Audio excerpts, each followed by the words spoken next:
श्री कृष्णा श्री कृष्णा श्री कृष्णा श्री कृष्णा। गुरुर्ब्रह्मा गुरुर्विष्णु गुरुर्देवो महेश्वरः गुरु साक्षात् परं ब्रह्म तस्मै श्री गुरवे नमः।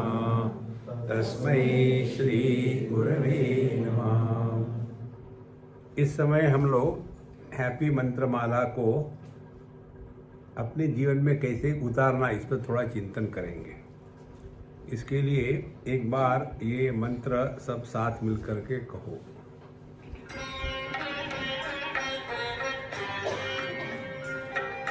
Life is a time pass, क्या फर्क पड़ता है,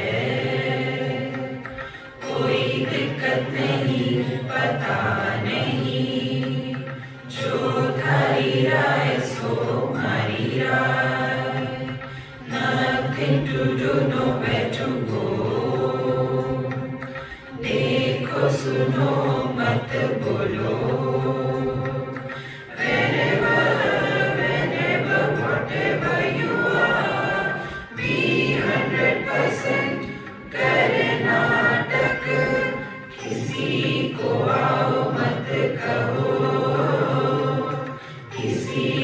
जाओ मत कहो,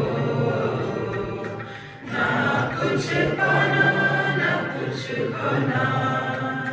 Who asked you live at zero complete level? मौज में रहो, be happy।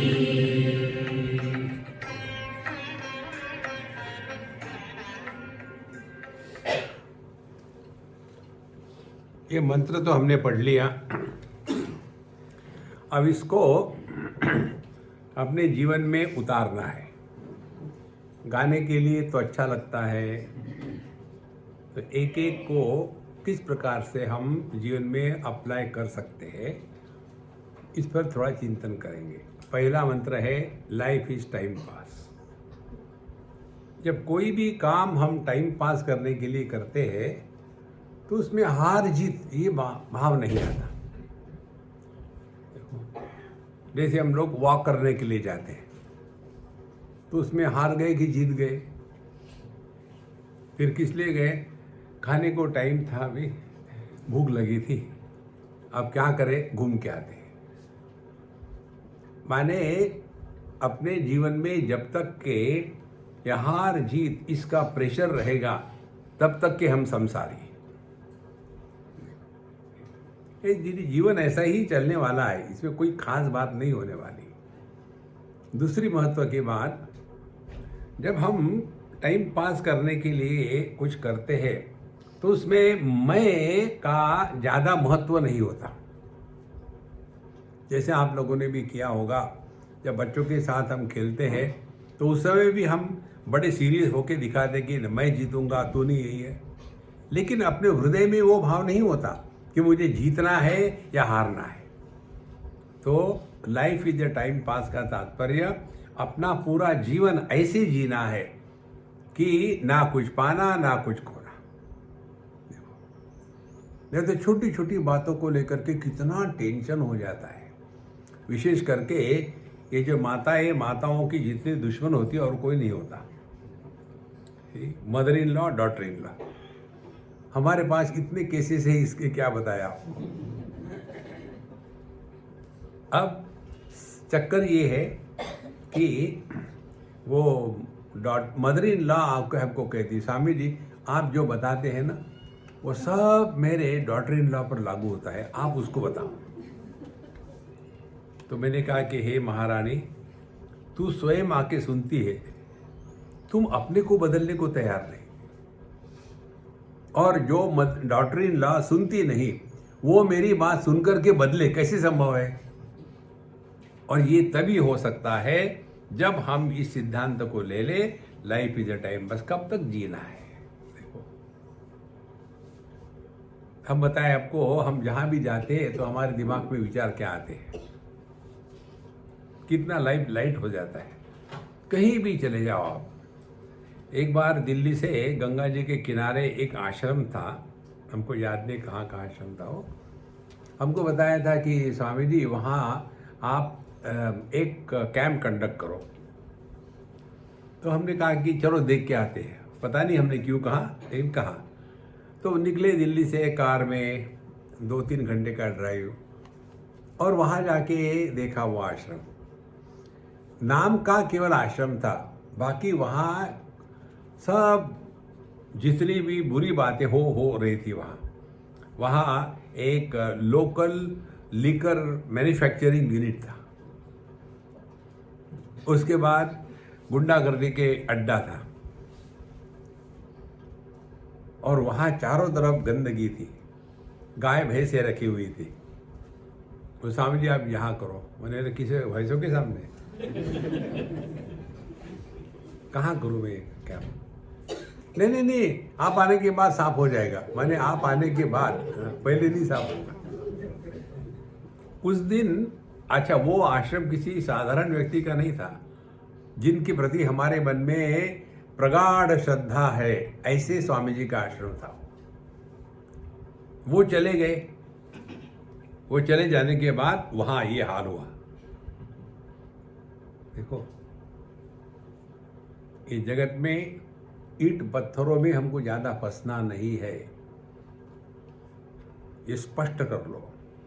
वही बात है आपके घर की, प्रॉपर्टी की, झगड़े की। पूरा जीवन उसी में चला जाता है। मुंबई वाले हो गए तो जीवन का लक्ष्य क्या है? 2 BHK, 1 BHK, बस यही, दूसरा कुछ है ही नहीं दुनिया में। इसीलिए जब तक रहना है मौज में रहो। जैसे हम लोग यहाँ आए, किस लिए आए? Life is a time pass.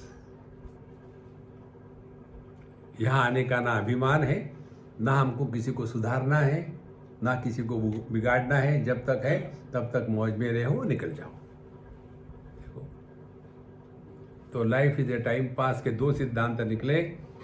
एक, अपने मन पर जगत में रहते समय कोई संस्कार निर्माण न करे, और दूसरी बात, अपना जीतना है, हारना है, मैंने ये किया, मैंने वो किया, इन सब चीजों से अपने आप को बचावे और अपना जीवन मस्ती से रहे। Life is a time pass. फिर क्या फर्क पड़ता है? दूसरी बात, आप कुछ भी करो या ना करो, आप पर कमेंट्री होगी। कुछ भी करो या ना करो। एक पिताजी थे और उनका पुत्र था। दोनों निकले एक गधे को लेकर के बेचने के लिए। तो वो गधा पकड़ा और दोनों तरफ से चल रहे गधे के। उधर से 5, 6, 10 लोग आए रास्ते पर, कमेंट किया, देखो गधे, एक तो बैठ सकता है गधे पर, दोनों पैदल चल रहे। फिर उन्होंने सोचा, हाँ ये बात तो ठीक है। तो एक बैठा, बाप बैठा गधे पर। थोड़े देर के बाद उधर से फिर दूसरे लोग आए। फिर कमेंट हुई कि देखो बच्चे को पैदल चलाता है, बाप को कोई अकल नहीं है। हाँ ये तो बात ठीक है। बाप नीचे, बच्चा गधे पर। फिर तीसरा ग्रुप आया, उल्टा कमेंट, आजकल तो कलयुग आ गया है, पिताजी की सेवा करनी चाहिए और बच्चा ऊपर बैठा हुआ है। फिर नीचे आ गया बच्चा। देखो, फिर सोचा उन्होंने, चलो हम पैदल ही चलते हैं। फिर एक ग्रुप आया, उन्होंने कहा, गधे ये 2 है, दोनों भी बैठ सकते गधे पर, पैदल चल रहे। हाँ ये तो हमने सोचा ही नहीं। दोनों गधे पर बैठ गए और चल रहे। जब ऐसा हुआ तो गधा धीरे धीरे चल रहा। फिर एक ग्रुप आया, कहता है कि देखो 2 गधे पर बैठे, 2 मिलके गधे को उठा सकते हैं और 2 उस पर बैठे। हाँ ये भी बात ठीक है। देखो, लोग कुछ भी कहे, क्या फर्क पड़ता है? अपने जीवन में, स्वयं के जीवन में निर्णय लेने की क्षमता होनी चाहिए।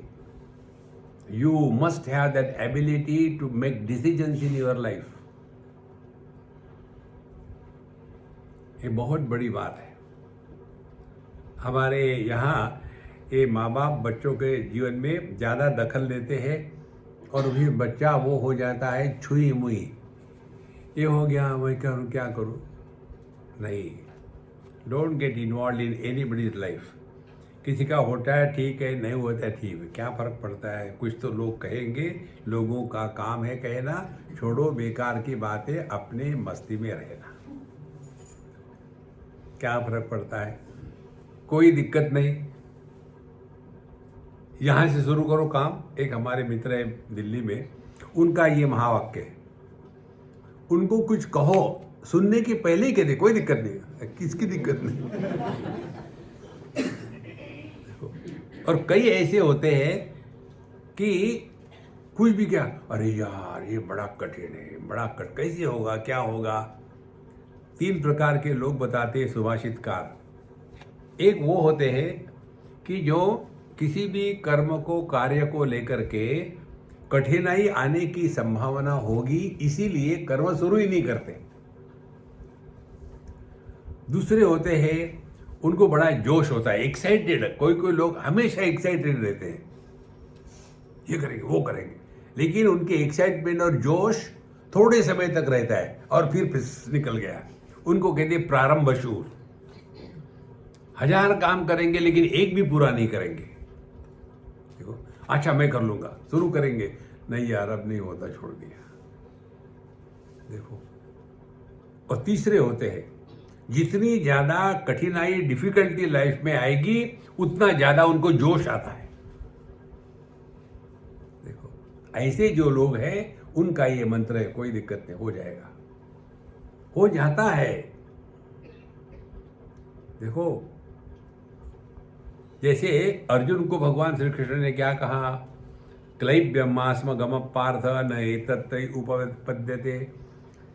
जीवन को सफल बनाना और अच्छी तरह से चलने के लिए आवश्यकता होती है कि हमको इंस्पायर्ड मोड में जीना है, उत्साह से। कोई भी काम उत्साह से करे, नहीं तो खाने के लिए बैठे हैं इधर, क्या क्या या मुझे मजा नहीं आया, क्या खाओ, और दबाए जा रहे। अरे मत खाओ। कोई भी काम करना है लाइफ में, उसमें उत्साह होना आवश्यक है। रामचरितमानस में आता है, जब जब भगवान के चलने का प्रसंग आता है उसमें कहते हैं तुलसीदास जी, हर्षि उर लाए। भगवान रामचंद्र जी हृदय में खुशी का माहौल बनाकर चल पड़े। हर बार यह आता है, हर्षि उर लाए।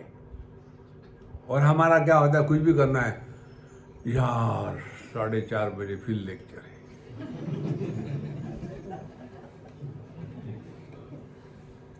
यहाँ अब एक तो ये कैंप कर लिया, अब 56 साल तक दूसरा कैंप नहीं करेगा।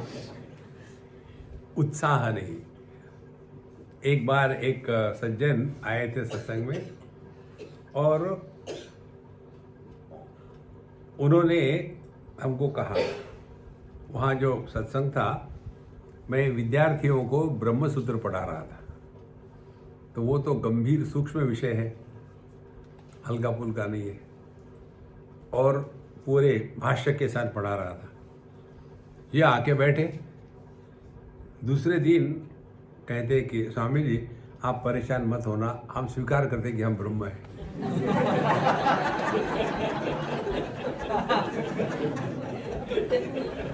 बताओ कैसे आप दुखी हो सकते हो। ऐसे ऐसे कार्टून। और फिर कहते मुझे तो ये विद्यार्थियों पर तरस आता है, बेचारे सब छोड़ छाड़ के आए, सुबह शाम तक ये ब्रह्म ब्रह्म ब्रह्म। इनको खेलने के लिए कुछ नहीं क्या, कोई वॉलीबॉल हो, टेबल टेनिस हो, बैडमिंटन हो, कुछ ना कुछ जिम हो, ऐसा होना चाहिए। सुबह से शाम तक ये ब्रह्म ब्रह्म ब्रह्म। मुझे लगता है सब भ्रम में चले जाएंगे। कोई भी काम आप इंस्पायर्ड मोड से करो तो कोई दिक्कत नहीं। ये बहुत महत्व की बात है। तीसरा मंत्र हो गया, चौथा पता नहीं, आई डोंट नो। ये मंत्र हमने आपको बताया ना, हमारे गुरु ने हमको दिया है। और हमारे गुरु एक दो नहीं, सभी अमेरिका के NRI के बच्चे हैं। उनको आप कुछ भी पूछो, अमेरिकन बच्चों को, बूढ़ों को एक भी वाक्य सीधा बोलना नहीं आता। उनको पूछो इसके बाद तुम क्या करोगे? मैं कुछ नहीं करूंगा, ये करूंगा, सीधी हिसाब है। लेकिन वो चिंतन करते हैं, आ ऊ ई। चिंतन होने के बाद आई डोंट नो। और ये ऐसा उत्तर है, इस उत्तर के बाद अगला प्रश्न बनता ही नहीं। और इसीलिए मैंने इस मंत्र को स्वीकार कर लिया है। कई बार लोग प्रश्न पूछते हैं, स्वामी जी यहां से वो कितना दूर है? आई डोंट नो। नहीं तो फिर शुरू करेंगे, कितना टाइम लगेगा वहां जाने के लिए? बीच में गड्ढे हैं क्या? देखो, ये अनावश्यक बातों से अपने आप को बचाना। अभी हम लोग गए थे ना नीलकंठ जी को, मैं सामने बैठा उस पुल अपने ड्राइवर के केज में, केवल इसी के लिए। नहीं तो किसी के साथ बैठो तो वहां जाते जाते मेरा कचूमर निकल जाता। स्वामी जी देखो ये कैसे, वो कितना है, कितना दूर होगा यहाँ से, कितनी हाइट होगी इसे? आई डोंट नो। अनावश्यक वार्तालाप को बंद करने के लिए ये महामंत्र है, आई डोंट नो। बहुत बड़ी बात है ये। कितना हम अनावश्यक बोलते रहते हैं, इससे निकलता कुछ नहीं। और अनावश्यक बोलने में मुख्य रूप से हम अपने ही भूतकाल के बारे में बताते हैं और फिर अगले का भूतकाल पूछते हैं। तो जो व्यक्ति हमेशा भूत में रहता है उसकी स्थिति वैसी ही होती है। किसी को भूत चढ़ गया हो तो कैसा होता है वो आदमी? वहां के वहां चक्कर खाएगा, क्या हो गया, इनको भूत चढ़ गया है, हम यहाँ थे, हम वहां थे, हमने कहा अरे मारो गोली यार, इन चक्कर मत पड़ो। मनुष्य को दुख को 10 बार चबाने का एक व्यसन लग जाता है। देखो, एक उदाहरण बताते आपको।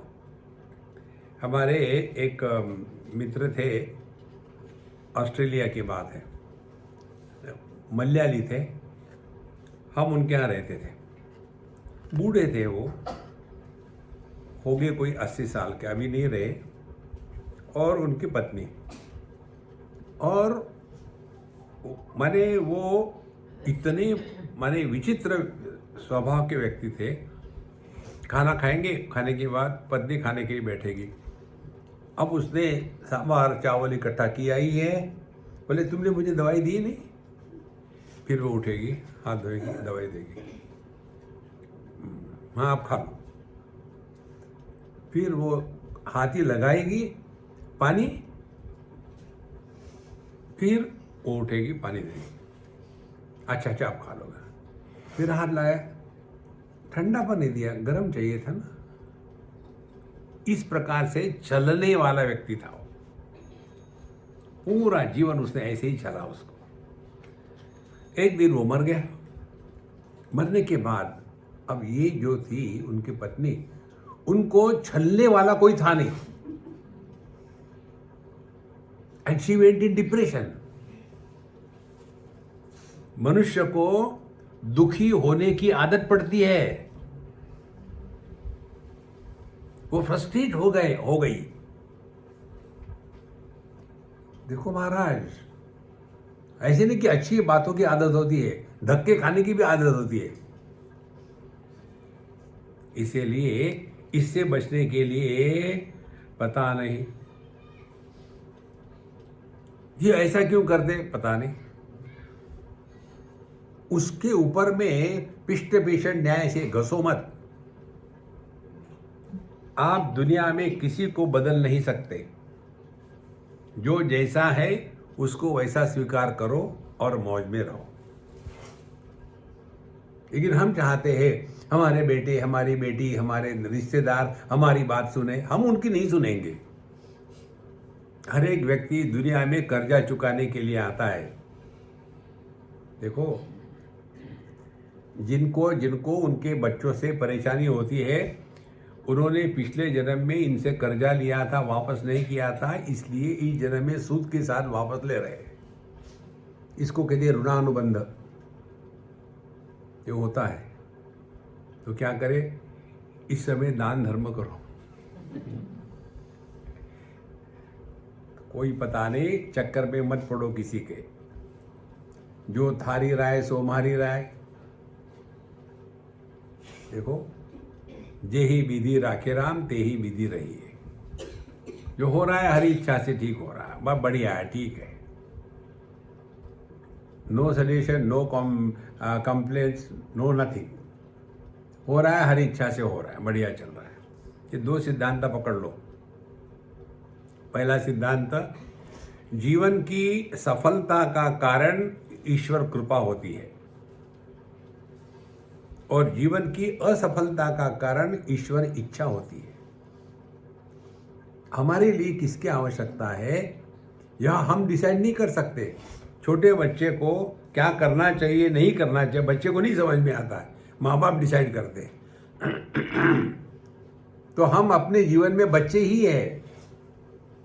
हमारे जीवन के लिए क्या योग्य है ये डिसाइड करने वाला ऊपर बैठा है।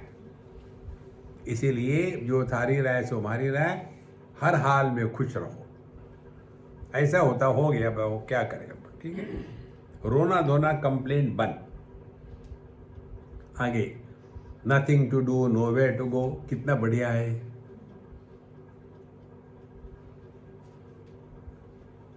आपने भविष्य को ताला लगा दिया।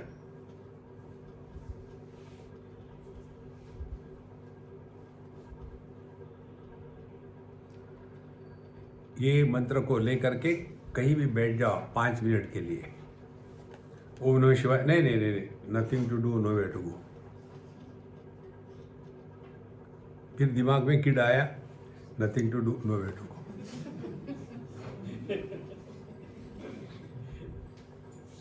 करके देखो आप।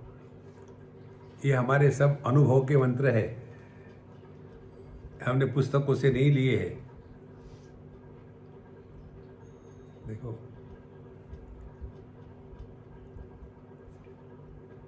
जब कुछ करना ही नहीं, कहीं जाना ही नहीं, तो मौज में हो।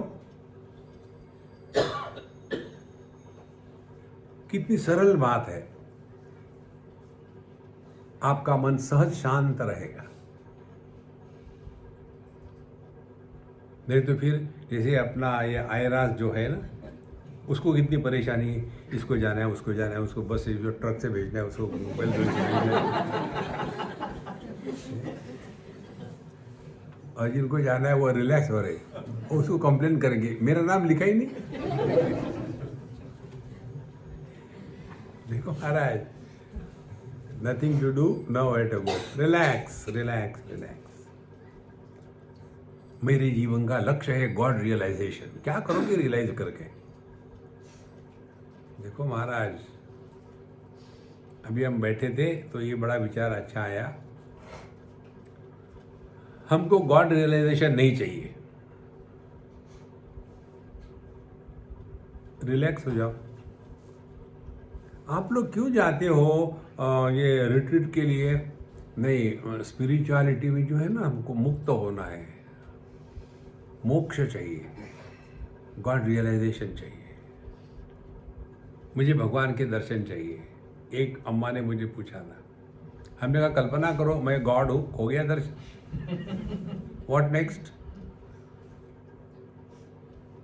एक ने ऐसी कोई समस्या थी तो मैंने कहा देखो, मैं बोल रहा हूँ, मुंह मत मारना, बीच में शांति से सुनना, उसके बाद एक शब्द मत बोलना, मैं जो बोलता हूँ वही करो। बोले ठीक है। मैंने कहा कि ये मंत्र उच्चारण करने के पहले मेरा स्मरण करना, स्वामी जी, और फिर उस मंत्र का जप करना केवल 11 बार। देखो जादू हो जाती है कि नहीं। अच्छा, ये होने के बाद दूसरे एडवाइजर थे वहाँ। स्वामी जी, आप अपने को भगवान से ज़्यादा समझते हैं। हमने कहा नहीं, हम कुछ समझते ही नहीं। फिर क्यों? मैंने उसको चक्कर ये है, भगवान की कल्पना करो, हे कृष्णा मेरा काम कर दो। अब कृष्ण के कितने रूप है, शादीशुदा कि बचपन का कि युद्ध के मैदान का? अब कौन सा कृष्ण? देखा तो नहीं, कल्पना ही कर रहे हैं ना। हमको स्मरण करने के लिए कल्पना करने की जरूरत नहीं। हाँ है दड़ियल, क्या कल्पना करनी है? मन शांत होना चाहिए, ये महत्व की बात है। अच्छा, फिर उन्होंने जो कुछ करना था कर लिया। Swami ji you are great. मैं ग्रेट नहीं हूं, तुम्हारे दिमाग को मैंने ताला लगा दिया था। भगवान को देखने के चक्कर में अपना जीवन बर्बाद न करें, फिर इतने शुद्ध पवित्र हो जाए कि हमारे माध्यम से प्रभु प्रकट हो। उन्होंने मुझे बताया है, उनको हाथ नहीं, वाणी नहीं, मन नहीं, और वो प्रकट होना चाहते हैं, तो वो ढूंढ रहे हैं कोई ऐसे हाथ है क्या कि जो स्वार्थ से प्रेरित होकर के काम नहीं कर रहे? कोई ऐसी वाणी है क्या कि जो आत्मश्लाघा और पर निंदा में व्यस्त नहीं है? क्या ऐसा कोई मन है क्या कि जो किसी के प्रति द्वेष घृणा नहीं रखता हो? ऐसे मशीन को भगवान ढूंढ रहे हैं। और जहां उद्धरेदात्मनात्मानम नात्मानम अवसादयेत, यदि हम फिट इंस्ट्रूमेंट हो जाए तो हमारे माध्यम से प्रभु प्रकट होते हैं। उस दिन भी आपको बताया था, आपके हमारे बीच में ये माइक इसलिए है कि ये फिट है। हमको जो भी काम करना हो तो हम अपना काम करने वाले व्यक्ति को देखते हैं कि ये लायक है या नहीं लायक है, तभी तो हम उससे काम लेंगे ना। तो जब हम कोई काम करना चाहते हैं, करवाना चाहते हैं, तो लायक व्यक्ति को ढूंढते हैं। देखो, इंडिया में किसी के घर जाओ तो खाना देने वाली अम्मा होती है, तो उसके साथ जरा अच्छे से रहना, खाना अच्छा मिलेगा। अमेरिका में चले जाओ, उल्टा है, पुरुष के साथ अच्छा रहना पड़ता है, फिर खाना ठीक मिलता है। वहां माताएं खाना नहीं बनाती। देखो, तो जब हमको अपना काम करवाना हो तो हम योग्य व्यक्ति को ढूंढते हैं। प्रभु को यदि दुनिया में कुछ करवाना हो तो वो भी योग्य व्यक्ति को ढूंढ रहे हैं। और कौन योग्य व्यक्ति है? जिसके लिए nothing to do, no way to go, खाली है, आ जाओ कन्हैया, हो जाओ प्रकट। और भगवान प्रकट होते हैं केवल आनंद रूप से। देखो, अभी कल्पना करिए आपने भगवान कृष्ण का रोता हुआ फोटो, कभी कल्पना की आपने आपका कभी हंसता हुआ फोटो?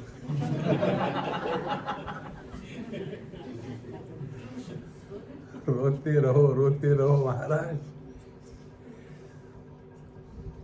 पूरी जिंदगी इसी में गई है। तो nothing to do, no way to go, relax relax relax, he will take over. क्योंकि हमको कहीं जाना नहीं, तो वो जो कहे वो चले जाओ। कोई अपने को कुछ करना नहीं, तो वो करेगा जो कराएगा। देखो संतो आगे कहते हैं, देखो सुनो मत बोलो, देखना रूप जगत, बोलना नाम जगत। दिखा हुआ जगत बाहर होता है और उसको नाम देते हैं हम अंदर मन में। देखो, ये लड़की अच्छी है, सुंदर है, लेकिन मोटी है। जहां हमने ये नियम ले लिया, देखो सुनो मत बोलो,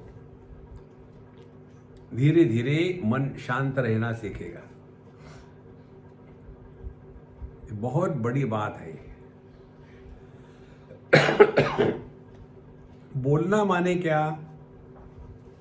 बोलना माने मन का स्थूलीकरण, मन की अभिव्यक्ति शब्द में होती है। इसीलिए मत बोलो। दुखेषु अनुद्विग्नमना सुखेषु विगत स्पृहा युक्त आसीत मत्परः। धीरे धीरे ये अभ्यास करते करते करते करते हम फिर शांत रहना सीखते हैं। जबरदस्ती से नहीं, समझदारी से। देखो सुनो मत बोलो। हमारे पड़ोसी की बहू बहुत अच्छी है, कोई एक्सचेंज ऑफर है क्या देखना पड़ता है। ये हम आपको जो बताते हैं ना, इसकी घटना हमारे दिल्ली में हुई थी। अब वो अम्मा पता नहीं है कि नहीं है। तो उसने मुझे कहा कि स्वामी जी, मुझे इस समस्या से निकलना है तो मैं क्या करूं। मैंने बोला मुझे बताने क्या समस्या है आपकी। फिर उन्होंने समस्या बताई। बोले आप तो देखते हो कि मैं पंजाबी हूँ, सुंदर हूँ, और मेरा लड़का भी बहुत हैंडसम है। अब उसने एक लड़की जिससे वो शादी करना चाहता है, एकदम घटिया, उसके साथ कहीं मैच भी नहीं होती। तो मैंने उसको कहा कि तुम इतने हैंडसम हो, इतने अमीर घर के हो, और किस लड़की को पकड़ा है। और वो तो उसी से शादी करना चाहता था, और वो लड़की ने ये मेरे मुंह का वाक्य सुन लिया कि तुम इतने हैंडसम हो, वो कितने घटिया है, उससे क्यों शादी करना चाहते हो। शादी उसी से की। अब क्या हो गया हमारे घर में, कहीं भी कुछ भी हो जाए, अमेरिका ने अफगानिस्तान पर हमला क्यों किया, हम कहाँ सुंदर है। देखो इतनी बड़ी बाढ़ आ गई गंगा जी में, अरे राम राम, हाँ हम कहाँ सुंदर है। अब ये वाक्य है, हम कहाँ सुंदर है, उस वाक्य ने उसको मिजरेबल कर दिया। देखो कोई जरूरत थी क्या। और ये व्यक्ति को एक आदत लग जाती है हर चीज के बारे में कमेंट करना। इसीलिए इसके ऊपर हमने आपको एक मंत्र बताया था कि किसी के भी साथ किसी भी विषय पर बोलने के पहले अपने आप को पूछ लो, क्या ये बोलना आवश्यक है। फिर बोलने के बाद पछताने से क्या निकलता है।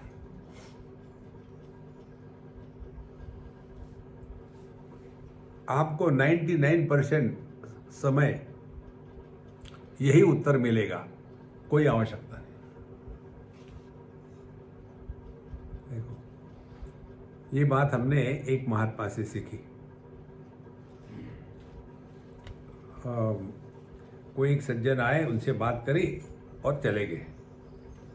और जो सज्जन बैठे थे उन्होंने महात्मा जी से कहा कि महाराज जी, ये जो आदमी है ना, तो उन्होंने एकदम काटा, तुमको पूछा क्या किसने? नहीं, क्यों बोल रहे हो। देखो देखो सुनो मत बोलो। संन्यासोपनिषद करके एक उपनिषद है, उसमें एक मंत्र आता है, ना पृष्टः कस्यचित् ब्रूयात् न च अन्यायेन च पृच्छतः जानन् अपि हि मेधावी जडवन् लोकमाचरेत्। ना पृष्टः कस्यचित् ब्रूयात्, किसी ने पूछा नहीं तो बोलो मत। और पूछने वाले की नियत देखो, क्या वो जिज्ञासा से पूछ रहा है कि आपकी परीक्षा लेने के लिए पूछ रहा है, या टाइम पास करने के लिए आपको चाबी मार के छोड़ रहा है? ये देखो। और यदि समझ में आया कि इसमें जिज्ञासा नहीं है, फालतू का आदमी है, तो फिर जानन अपि, जानते हुए भी मेधावी ज्ञानी पुरुष जड़वत लोकमाचरेत। आई डोंट नो। इस आई डोंट नो ने हमको इतनी मदद करी है, हम बताएं आपको। कई बार ट्रैवल करते हैं। एक बार हम अपने दिल्ली बम्बई के एयरपोर्ट पर थे और वेट कर रहे थे हमारे फ्लाइट का अनाउंसमेंट होने के। सीट में बाग खाली सीट थी। एक सिंधी सज्जन आ गए और बोले कि मैं यहाँ बैठूंगा। मुझे क्या मालूम, आई डोंट नो। बैठ गए। बोले आपका नाम क्या है? नहीं, बाबा जी आपका नाम क्या है? नहीं, बाबा जी है। आप कैसे ट्रैवल करते हैं? हमने कहा विदाउट टिकट नहीं जा रहे, ये बोर्डिंग पास है। इसका पैसा कौन देता है आपको? उतने में उनके फ्लाइट का अनाउंसमेंट हो गया। हमने कहा देखो अभी आप मुझे मिले हैं, बात कर रहे हो, तो मुझे कुछ देके ही जाओगे ना।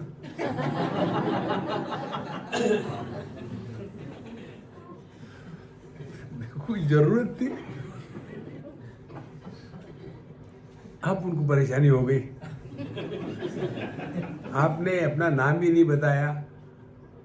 और फिर कहते वृंदावन में एक महात्मा जी थे, वो कभी भी अपने बारे में कुछ नहीं बोलते थे। आप मुझे दूसरे मिले। मैंने बोला वो तो ठीक है, मेरे इसका क्या हुआ?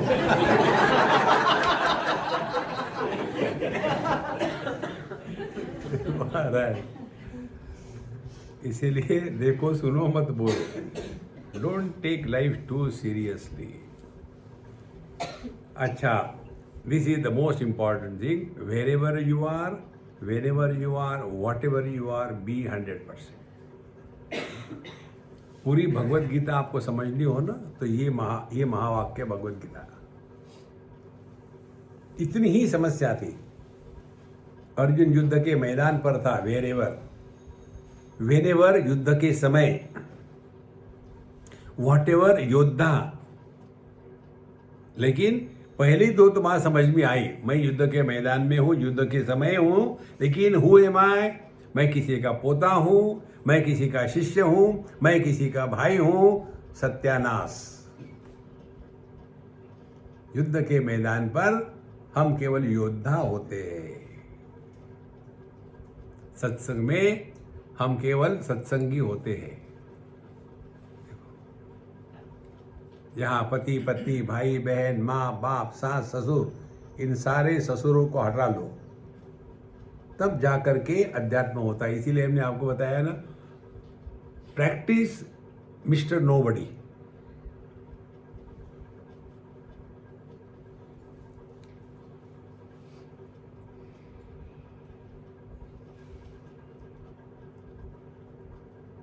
इसका अर्थ ये नहीं कि सो जाओ।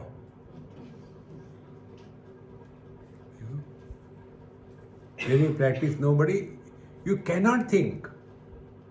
ये बहुत बड़ा सॉलिड सिद्धांत है। Thinking originates from somebody। Consciously we have to practice कि नेक्स्ट 5 मिनट के लिए आई विल प्रैक्टिस नोबडी।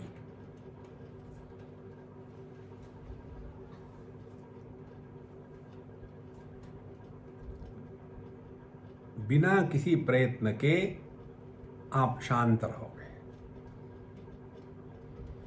और ये शांति के मात्रा थोड़ी बढ़ाना है, धीरे धीरे धीरे धीरे।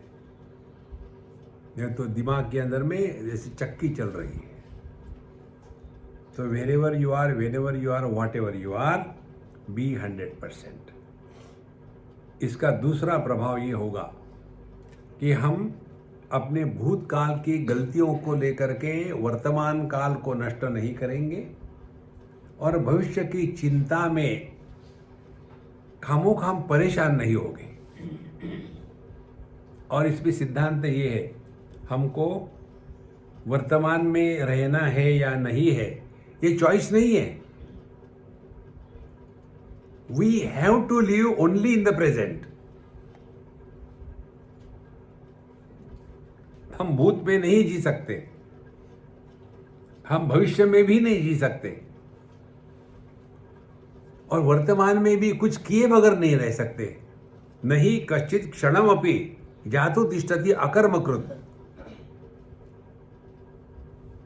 देखो कितनी सरल बात है। तो यदि वर्तमान में रहना स्वाभाविक है तो वैसा क्यों ना रहे। लेकिन जो शुरू हो जाते हैं दिमाग में खुजर खुजर खुजर खुजर, ये भी दो बातें देख लो। अन्य के साथ जब हम बात करते हैं तो भूत को खींच के लाते हैं, और जब अपने साथ बात करते हैं तो भविष्य में चले जाते हैं। इन शॉर्ट, हम वर्तमान में रहना ही नहीं चाहते। इसीलिए कहते हैं कि कैसे जिए, wherever you are, whenever you are, whatever you are. लेकिन यदि विधि कुछ नहीं, कर्नाटक। नाटक में क्या होता है, दिखता है सब कुछ हो रहा है लेकिन हो कुछ नहीं रहा।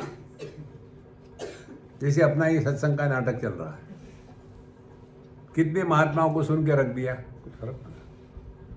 महात्मा को भी फर्क नहीं पड़ा, आप को भी फर्क नहीं पड़ा। जैसे ये इसके दिवाले है, वैसे ही हम है। असंगोहम असंगोहम असंगोहम पुनः पुनः। देखो महाराज, यदि आपने रियली सत्संग किया आपके जीवन में, तो आप दुख को दुखी करके फेंक दोगे, कभी दुखी नहीं होगे। लेकिन अपना प्रसन्न रहना माने दूसरे को परेशान करना नहीं, ये भी समझ लो।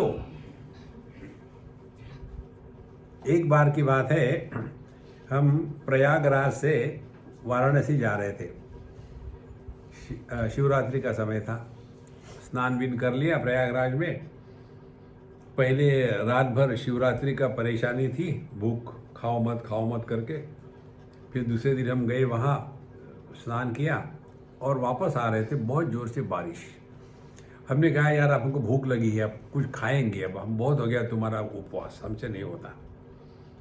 तो वहाँ एक होटल था, मुझे नाम याद है उस होटल का, इमली उस होटल का नाम था। तो जैसे हम जा रहे थे, बारिश थी कस के, तो हमने खड़ा अपने हाथ में उठाई, स्टेप चढ़ रहे थे धीरे धीरे। तो उस समय एक आदमी आ गया, छाता लेकर के हमारी खड़ा अपने हाथ में ले ली, छाता लेकर के मैं धीरे धीरे अंदर ले गया। बैठे हमने कहा भाई धन्यवाद, जो भी हो आप, आज मेरे गेस्ट हो आप, आज लंच आप मेरे साथ खाओ। बोले स्वामी जी ये होटल मेरा है।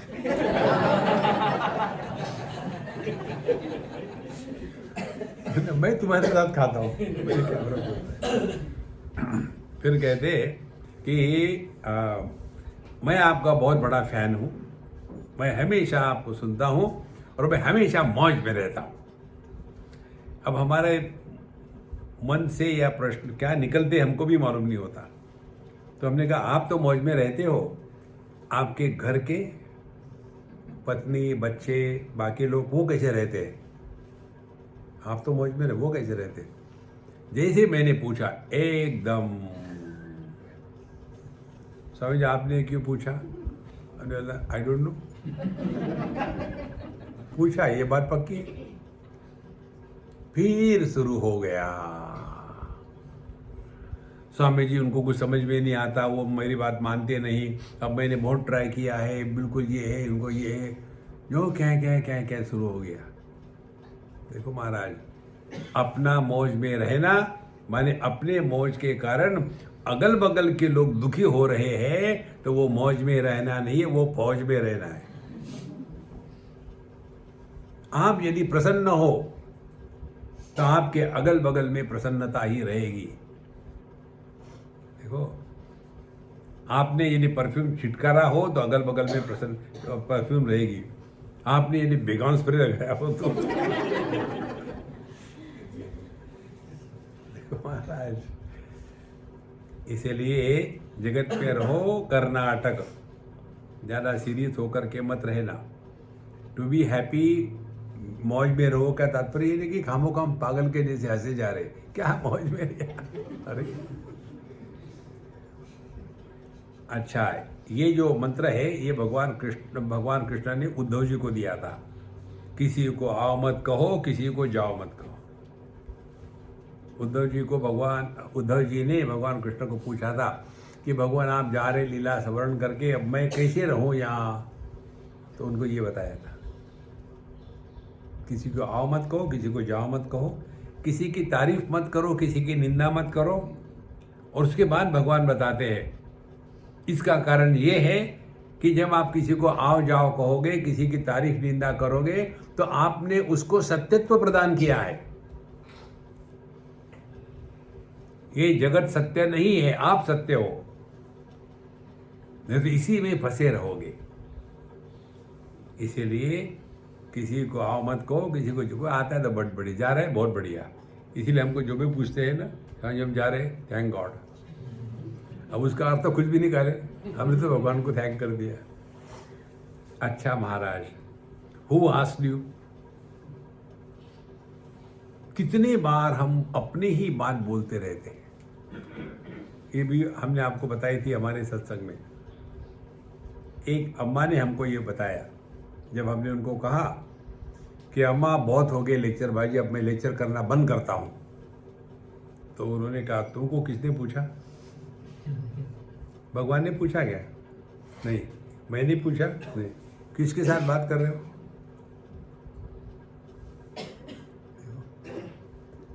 कितना हम अनावश्यक बोलते हैं।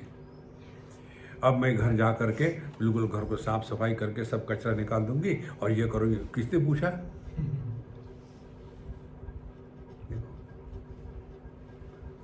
ये जो अनावश्यक बोलने की आदत है, इसको हमको बंद करना है।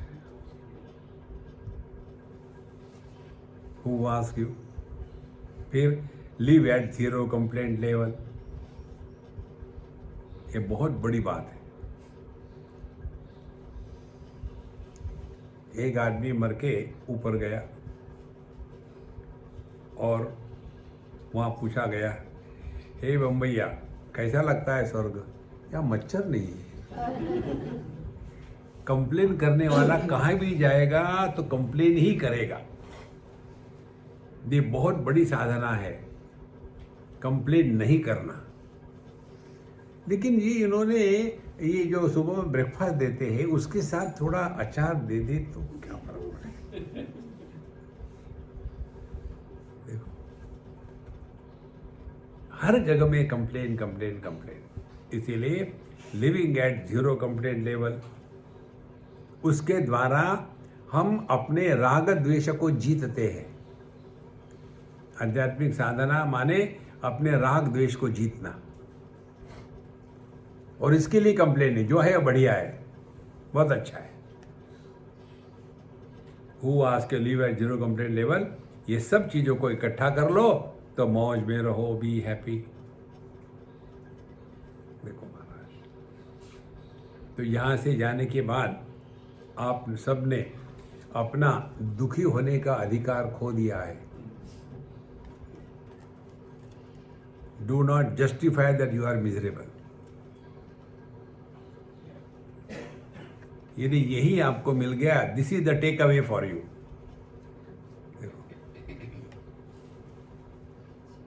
जिसके जीवन में दुख आते हैं वो जिंदा है, जिसके जीवन में दुख नहीं आते वो मुर्दा है। मुर्दे के जीवन में दुख आते क्या? यार ये अग्नि जलाएगी क्या?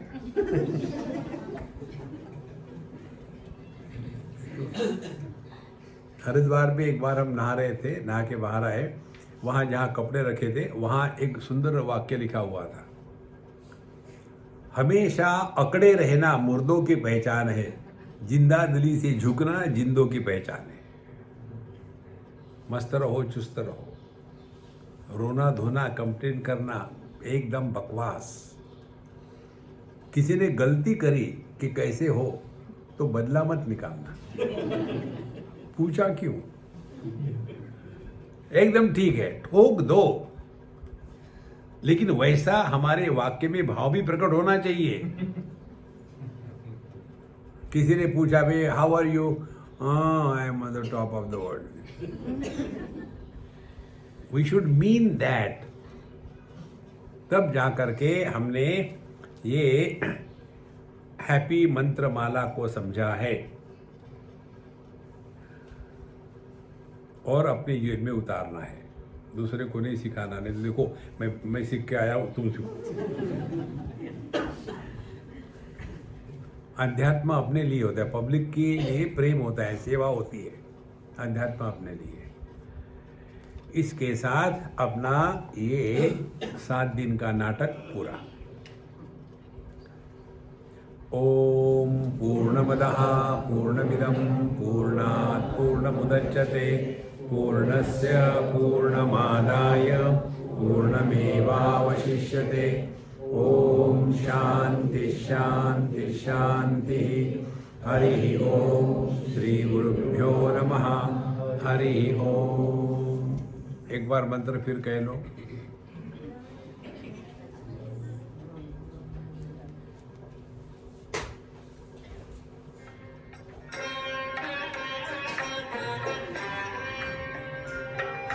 Life is a time pass, क्या फर्क पड़ता है, कोई दिक्कत नहीं, पता नहीं, जो धारी राय सो मारी राय, nothing to do, nowhere to go, देखो सुनो मत बोलो,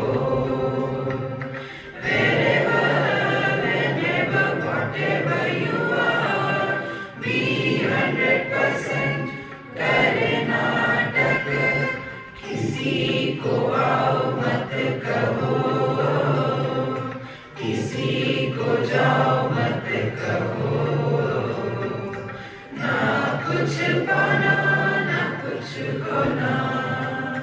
Who asked you live at zero complete level? मौज में रहो, be happy.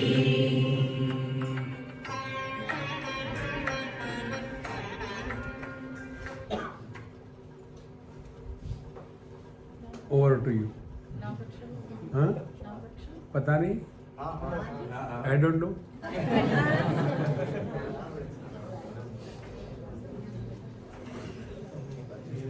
ओम श्री गणेशाय नमः। अस्य श्री राम रक्षा स्तोत्र मंत्रस्य उदकौशिक ऋषिः श्री सीता रामचंद्रो देवता अनुष्टुप् छन्दः सीता शक्तिः श्रीमद् हनुमान कीलकम् श्री रामचंद्र प्रीत्यर्थे राम रक्षा स्तोत्रम् विनियोगः। अथ ध्यानम् ध्यायेदाजानुबाहुं धृतशरधनुषं मण्डपद्मासनस्थं पीतं वासो वसानं नवकमलदलस्पर्धिनेत्रं प्रसन्नं वामाङ्गारूढसीता मुखकमलमिदल्लोचनं नीरदाभं नानालङ्कारदीप्तं ददतमनुजटामण्डलं रामचन्द्रम् चरितं रघुनाथस्य शतकोटिप्रविस्तरम् एकैकमक्षरं पुंसां महापातकनाशनं ध्यात्वा नीलोत्पलश्यामं रामं राजीवलोचनं जानकी लक्ष्मणोपेतं जटामुकुटमण्डितं सासीतूर्णधनुर्बाणं पाणिं नक्तं जटान्तकं स्वलीलया जगत्त्रातुं आविर्भूतमजं विभुं रामरक्षां पठेद्भाग्यां पावनीं सर्वकामदां शिरो मे राघवः पातु बालं दशरथात्मजः कौसल्येयो दृशो पातु विश्वामित्रप्रियश्रुति घ्राणं पातु मखत्राता मुखं सौमित्रिवत्सलः जिह्वां विद्यानिधिः पातु कण्ठं भरतवन्दितः स्कन्धो दिव्यायुधः पातु भुजो भग्नेशकारुकः करौ सीतापति पातु हृदयं जामदग्निजित् मध्यं पातु करध्वंसी नाभिं जाम्बवदाश्रयः सुग्रीवेशकली पातु शक्तिनी हनुमत्प्रभुः ऊरुरगुत्तमः पातु रक्षः कुलविनाशकृत् जाह्नवी सेतुकृत् पातु जङ्घे दशमुखान्तकः पादौ विभीषणः श्रीरः पातु रामोऽखिलं वपुः एकां रामपदोपेतां रक्षां यः सुकृती पठे सचिरायुः सुखी पुत्री विजयी विनयी भवेत् पातालभूतलं व्योमचारिणश्छद्मचारिणः न द्रष्टुमपि शक्तास्ते रक्षितं रामनामभिः रामेति रामभद्रेति रामचन्द्रेति वा स्मरन् नरो न लिप्यते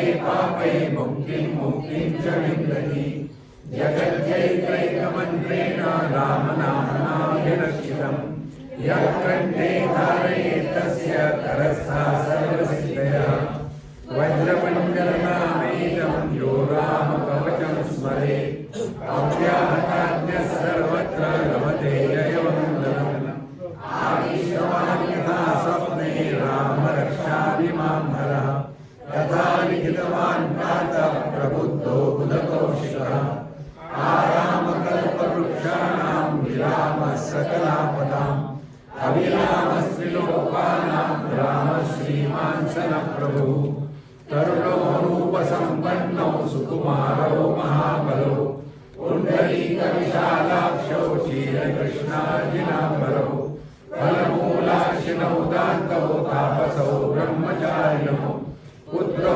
दशरथस्यैतौ भ्रातरौ रामलक्ष्मणौ शरण्यौ सर्वसत्त्वानां श्रेष्ठौ सर्वधनुष्मताम् रक्षकुलनिहन्तारौ त्रायेतां नोरगुत्तमौ आत्तसज्ज धनुषा विशुश्रूषा वक्षया शुकनिशङ्गसंज्ञिनौ रक्षणाय मम रामलक्ष्मणावग्रतपथि सदैव गच्छताम् सन्नद्धकवची कण्ठी चापबाणधरो युवा गच्छन्मनोरथोऽस्माकं रामः पातु स लक्ष्मणः रामो दाशरथी शूरो लक्ष्मणानुचरो बली काकुत्स्थः पुरुषः पूर्णः कौसल्येयो रघुत्तमः वेदान्तवेद्यो यज्ञेशः पुराणपुरुषोत्तमः जानकीवल्लभः श्रीमान् अप्रमेय पराक्रमः इत्येतानि जपं नित्यं मद्भक्तः श्रद्धयान्वितः अश्वमेधादिकं पुण्यं सम्प्राप्नोति न संशयः रामं दुर्वादरश्यामं पद्माक्षं पीतवाससं सुवन्दिनामभिर्दिव्ये संसारिणो नरः रामं लक्ष्मणपूर्वजं रघुवरं सीतापतिं सुन्दरं काकुत्स्थं करुणार्णवं गुणनिधिं विप्रप्रियं दारुणम् राजेन्द्रं सत्यसन्धं दशरथतनयं श्यामलं शान्तमूर्तिं वन्दे लोकाभिरामं रघुकुलतिलकं राघवं रावणारिं रामाय रामभद्राय रामचन्द्राय वेधसे रघुनाथाय नाथाय सीताय पतये नमः श्रीराम राम रघुनन्दन राम राम श्रीराम राम भरताग्रज राम राम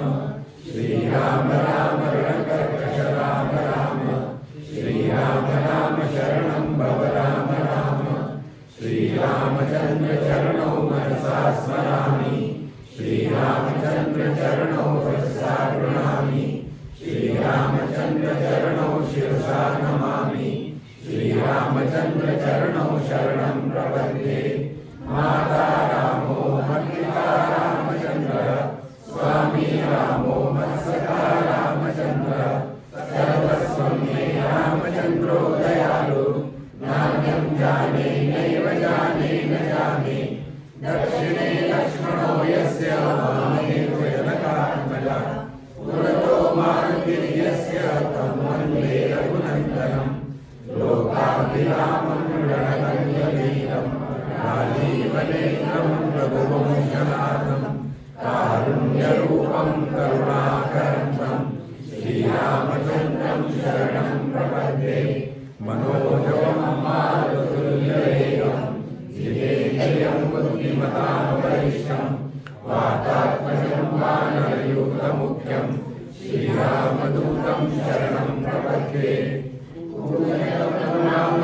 रामेति मधुरं मधुराक्षरम् आरुह्य कविताशाखां वन्दे वाल्मीकिकोकिलम् आपदामपहर्तारं दातारं सर्वसम्पदां लोकाभिरामं श्रीरामं भूयो भूयो नमाम्यहम् भर्जनं भवबीजानां